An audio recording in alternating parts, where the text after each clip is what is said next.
Relación a los índices de precio al consumidor, y por eso estamos en comunicación telefónica con el magíster Gonzalo Semilla, economista jefe del CREVA. Gonzalo, ¿cómo estás? Buen día, bienvenido. Gracias, buen día para todos ustedes también. Bueno, ahí tenemos, dieron cuenta ustedes de los datos, ¿no? Y aumentó un 3,2% en relación al mes anterior, ¿no? Índice. Hubo una desaceleración, no sé en qué términos se explica o cómo se explica esta desaceleración en comparación al mes anterior. Bueno, a ver, el 3,2 es un dato menor, sustancialmente menor que lo que fue abril. Lo que pasa es que abril fue un mes muy alto, el más alto del último año y medio aproximadamente, con 5,2. Por eso nosotros en el informe remarcamos que hubo una desaceleración. Sin embargo, el 3,2 es un valor por sí alto. Y los ítems, digamos, que han bajado, por ejemplo, alimentos y bebidas, que es un capítulo que siempre le prestamos mucha atención, porque es el de mayor peso y porque además en general venían por encima o muy parecido al nivel promedio de aumentos. En este caso fue un 2,8, es decir, se situó por debajo y fue traccionado por otros capítulos, como por ejemplo educación, que también nos llamaba un poco la atención, porque educación siempre lo visualizamos con febrero-marzo, con grandes aumentos y actualizaciones de las cuotas, y el resto del año como muy calmo. Sin embargo, mayo nos apareció con un aumento del 5,8, y eso está, digamos, relacionado a algunos aumentos en las cuotas de colegios privados, del 6,4% y casi 5% en otros cursos extracurriculares de idiomas, computación, etcétera. De todas formas, el capítulo educación en el índice general no tracciona demasiado. Por eso tampoco es que fue del 5 o un número mucho más alto que el 3,2. Después transporte y comunicaciones con un 4,6. Perdón, Gonzalo, sí. Antes de pasar a transporte, ¿el capítulo educación solamente tiene que ver con las cuotas de los colegios o los diferentes institutos, o cómo está compuesto? No, está compuesto por cuotas de colegios privados, por también aranceles o cuotas, digamos, de cursos extracurriculares, que es cursos que uno quiere hacer de idiomas, de computación, comerciales, conocimientos técnicos. También está contemplado lo que son útiles escolares. Okay. En este caso, útiles escolares aumentó un 3,8. A ver, lo que yo digo es que, digamos, dependiendo, el capítulo tiene distintas ponderaciones. Los que tienen mayor ponderación dentro del capítulo, o dentro de nuestro indicador, el CREVA, es alimentos y bebidas y transporte, básicamente. Son los dos capítulos de mayor peso. Cuando hay aumentos en esos dos capítulos, tracciona hacia arriba a todo el índice de precio. Lo que es bienes y servicios o educación, esparcimiento, tienen menor peso. Entonces a veces vemos grandes aumentos dentro de ese capítulo, pero que no se ven reflejados en el índice general. Eso es lo que yo les quería mencionar. Por ejemplo, a ver, en esparcimiento nosotros mostrábamos 7% de aumento en diarios y 4,6% en revistas, no solamente diarios físicos y revistas físicas, sino también en suscripciones por web. Entonces, bueno, o por ejemplo, en transporte y comunicaciones, por otro lado, que aumentó un 4,6%, tenemos casi 16% en aumento en transporte de corta distancia, básicamente hablando de taxis, ¿no? Después tenemos casi 11% en seguros, 6% en combustibles, 4% en los valores de los autos 0 kilómetros, y ese se notó, este capítulo, que tuvo bastante impacto. Así que, y después, obviamente, un dato adicional es que el acumulado, es decir, desde enero, desde que comenzó el año hasta ahora, tenemos un poquito arriba del 20%. Y el interanual, que es todo el año, de mayo a mayo, tenemos un 44,3%. Son datos que te van, digamos, vislumbrando y viendo qué es lo que va a pasar con el resto del año. Si viene una desaceleración, los índices se mantienen altos. Sí, está claro. ¿Y es posible en esta situación, en este estado de pandemia, precisamente esto último, ¿no? Tratar de visualizar, de intentar una proyección para estos próximos meses? Mirá, viste que en general uno dice, bueno, si uno anualiza, el término últimamente que se anualiza. A veces, ¿por qué se toma esto? porque como cuando hemos tenido valores tan altos, el INDEC ha mostrado un valor de, no me acuerdo si 4,8 en marzo. Entonces, cuando uno toma ese mes y ese número tan alto y anualizar, daba 60, arriba de 60. Entonces, hace mucha noticia y mucho impacto. Anualizar tomando un mes no es recomendable, porque yo puedo anualizar tomando el mes más bajo y le doy una inflación del 15. Entonces, lo que se hace es un promedio, o por ejemplo, si yo anualizo en función de los primeros 5 meses del año, entonces ahí me estaría dando una inflación del 47%. Eso es una proyección. Después, las consultoras están entre 45 y 50. Sí, altísimo va a ser, pero es lo que venimos, creo, con ustedes hablando del principio de año. Las proyecciones se siguen manteniendo altas. ¿Qué va a pasar acá al resto del año? Para que no ocurra eso, deberíamos tener valores de 1%. Para decir que no para decir que vamos a estar más cerca del 30 y pico. Pero tener 1%, viste, es muy como que improbable. Al menos este año está complicado. ¿Y qué es lo que va a pasar en relación a lo que fueron las diferentes, y siguen siendo las diferentes discusiones en relación a los salarios, ¿no? Porque todo se había como posicionado dentro del 34, 35, algunos treparon un poquito más allá de eso, pero la verdad que están ahí. Mirá, están bajos. Claro. Fíjate que nosotros ya tenemos un 20% acumulado y estamos recién comenzando a transcurrir el 6º mes del año. A ver, yo creo que vamos a estar más cerca arriba del 40, fácilmente, de inflación. La proyección entre 45 y 50, pero si el promedio de los ajustes paritarios es del 33-34, nuevamente vamos a estar por debajo. Y no sé, digamos, tengo ciertas dudas de que los ajustes se vuelvan a rever y aumenten arriba del 34 promedio. Es verdad que algunos sectores negocian mejor o tienen otros grupos de presión y obtienen mejores resultados, pero en general no creo que se mueva, está en el 33-35% promedio. Y eso significa que vamos a estar nuevamente por debajo. Por eso el gobierno también quiere hacer todo lo que pueda e intervenir y controlar todo lo que esté a su alcance para que la inflación se frene de acá a fin de año. Lo que pasa es que no sé cuál va a ser el resultado.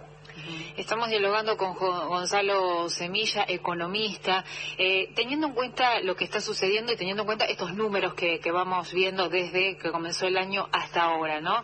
Si la pandemia hizo que se bajara el consumo, ¿por qué sigue subiendo la inflación? ¿Cuál es la explicación?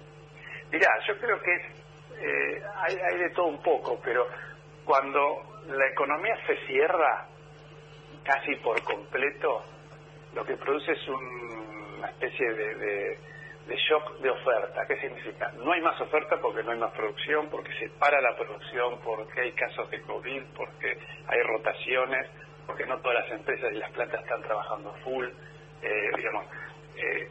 Eso es un problema. Y también se cerró la demanda, porque cuando la economía se cierra tanto la oferta en general como la demanda. Estamos todos guardados, salimos menos, consumimos menos. Hay muchas empresas que al producir menos y vender menos, entonces no tienen la capacidad para pagar los salarios, entonces van al ATP, bueno, hay un montón de ayudas que las empresas tratan de usufructuar. Cuando se levantan las restricciones, lo que más rápido se dinamiza es la demanda, aunque sea poquita. Claro. Y la oferta no es en un mes. Por eso también hemos visto todo a lo largo del año pasado y la segunda parte del año pasado problemas de abastecimiento. Y no solo hablo de alimentos y bebida, uno que estaba haciendo algo para construir y no tenías lista de precios, no tenías los materiales, no tenías los cerámicos, no tenías el cemento, había complicaciones. Porque la oferta se acomoda, tarda mucho más tiempo en acomodarse, entonces si la demanda, hay un exceso de demanda muy rápido, automáticamente actualizan lista de precios. Después tenés la cuestión que hemos hablado de las importaciones. El gobierno está cuidando mucho los dólares y las reservas y tratando de ver el mejor uso de las mismas. Entonces, si bien el sector agroexportador tuvo muy buen desempeño y muy buena liquidación, el Banco Central aprovechó esa oportunidad y fue comprando y fue aumentando sus reservas. Aumentando sus reservas, no estamos hablando de 40.000 millones, aunque uno piense que tenemos 40.000. Tenemos 7.000 de libre disponibilidad.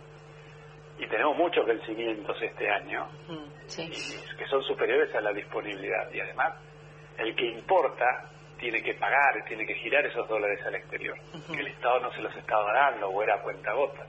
Entonces, cuando tenés problemas de importación, también tenés problemas de producción. Argentina depende mucho de los insumos extranjeros para producir. Es un gran problema y un cuello de botella. ¿Qué pasa con el tema de la emisión de moneda? Bueno, la emisión de moneda fue tremendamente alta el año pasado, como consecuencia del cierre y del bloqueo y de lo que ya conocemos, intentando compensar los efectos de la pandemia. Eso se ve trasladado también, por eso el año pasado ya se pensaba que este año iba a ser muy fuerte a nivel de inflación, porque todo ese dinero que el Estado inyectó en algún momento iba a empezar a circular. Y es lo que está pasando. Por eso también tenemos este desfasaje inflacionario. Ahora, el gobierno tuvo un gran déficit fiscal del 6-7% del Producto Bruto, y en las proyecciones de este año era bajarlo al 4-4,5%. Es decir, equivalente a qué cosas, a tener menos emisión, menor gasto, por menos emisión y menor gasto en subsidios, porque pensaba tener ciertas actualizaciones en las tarifas, cosa que hoy ya no está ocurriendo. Ya solamente se dice que el aumento de las tarifas de este mes, del 6-7%, van a ser los únicos del año. Y la emisión que se pensaba que no iba a ocurrir, ahora están pensando que van a tener que hacerlo. No en la suma y en el volumen del año pasado, pero sí lo van a tener que hacer porque esta segunda ola viene mucho más fuerte que la primera.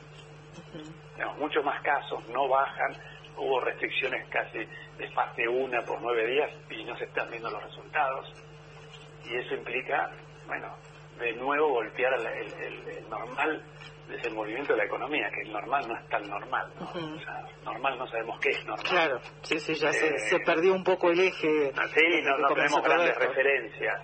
Sí, estamos siempre viendo todo el desempeño económico actual versus el prepandemia.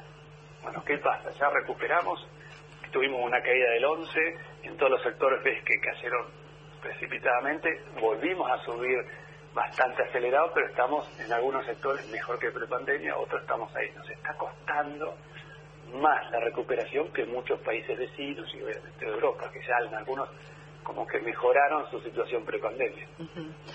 Gonzalo, ¿cómo está, hablando de la cuestión económica, cómo está en este momento, o más o menos por este tiempo, Bahía Blanca y la región? Sabemos que ustedes también trabajan analizando comercio, industria, servicios, sector inmobiliario, turismo, y suelen tener un pantallazo general de estado de situación. Bueno, a ver, nosotros lo que hacemos es, retomo lo que vos estás mencionando, miramos sector comercio, industria y servicios de Bahía y de algunas localidades de la región. La región es Punta Alta, Pigüé, Puan, Dorrego, Pringles. En algún momento estaría interesante poder ir incorporando más localidades de la región, del sudoeste. Y también analizamos el sector inmobiliario de Bahía Blanca. Lo que vemos en el sector inmobiliario es, digamos, una caída que se viene manifestando desde 2018, por lo menos en el sector o en el rubro compraventa. Ese ha sido el más golpeado. Y el más golpeado básicamente porque desaparecieron los créditos hipotecarios. Y porque, digamos, desembolsar una gran cantidad de dólares para comprar una propiedad, y ya estamos hablando no menos de 60, 70, 100 mil, 200 mil dólares, son valores muy grandes. Si bien en algún momento quizás fue algo interesante poder hacer algún negocio el año pasado cuando el blue estaba tan alto, pero cuesta desprenderse de tanto volumen de dinero, y no toda la gente tiene esa cantidad de dinero. Entonces, digamos que los actos de compraventa son los que más sufrieron, y lo que era para el rubro inmobiliario, lo que más le generaba cierto dinamismo diario o mensual, eran la rotación de alquileres, los pagos de alquileres, sin poder actualizar demasiado los contratos en cuanto a aumentos, porque si la inflación fue del 30 en Bahía y 36 el año pasado, tampoco los alquileres podían ir digamos, en el mismo sentido. Claro, no seguro. Porque lo que pasó, y aquellos que iban en el mismo sentido, ¿qué implicaba? Que la gente tuviera que dejar de pagar un alquiler y tener que mudarse a otro lugar quizás más alejado del centro, pagando lo mismo, pero quizá un poquito más precario, más alejado, etcétera.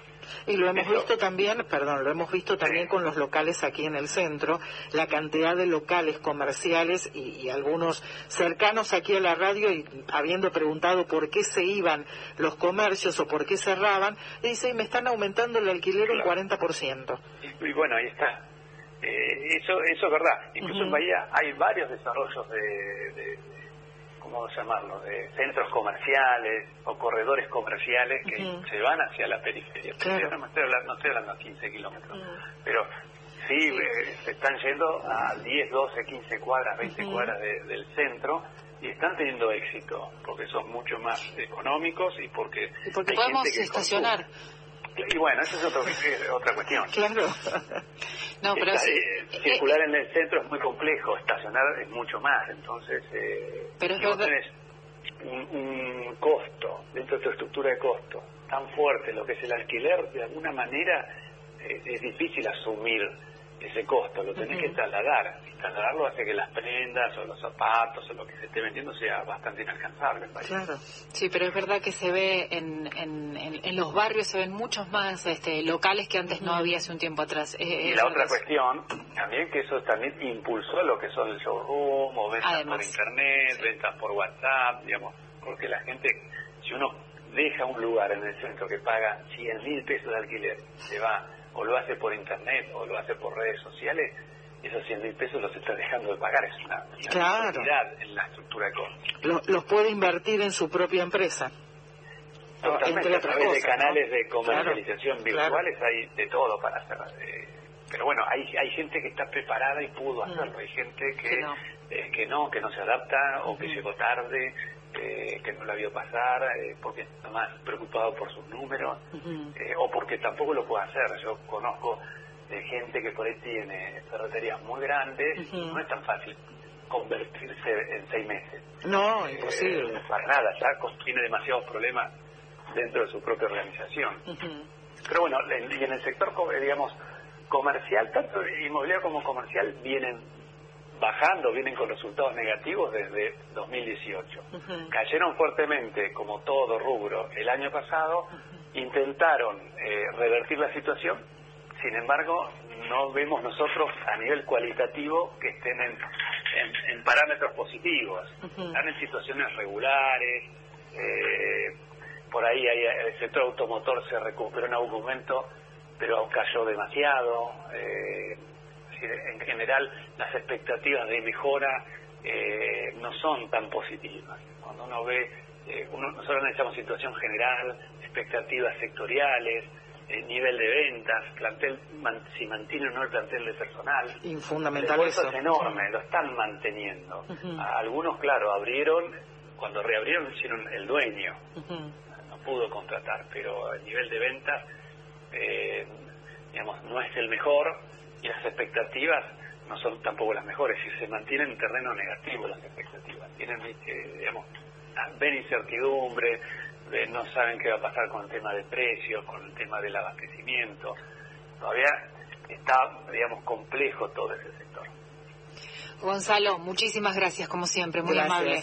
No, gracias a todos ustedes. Hasta la próxima. Hasta la próxima, gracias. La palabra de Gonzalo Semilla, director jefe del CREVA, a propósito de los datos de la inflación aquí en Bahía Blanca. Según la medición que ellos hacen, en mayo fue del 3,2%, bajó 2 puntos con relación a abril, y ahí hacía el desglose a propósito de los diferentes rubros. Uno que le llamaba la atención, pero que no traccionaba, como bien nos explicó Semilla en líneas generales, tenía que ver con el rubro de educación, que no solamente tiene que ver con las cuotas de los colegios privados, sino también todos aquellos cursos o aquella educación que se hace por fuera, y también lo que significa los diferentes insumos en librerías. Así que bueno, ahí estaba el análisis que generosamente cada mes hacemos con el magíster, el economista Gonzalo Semilla.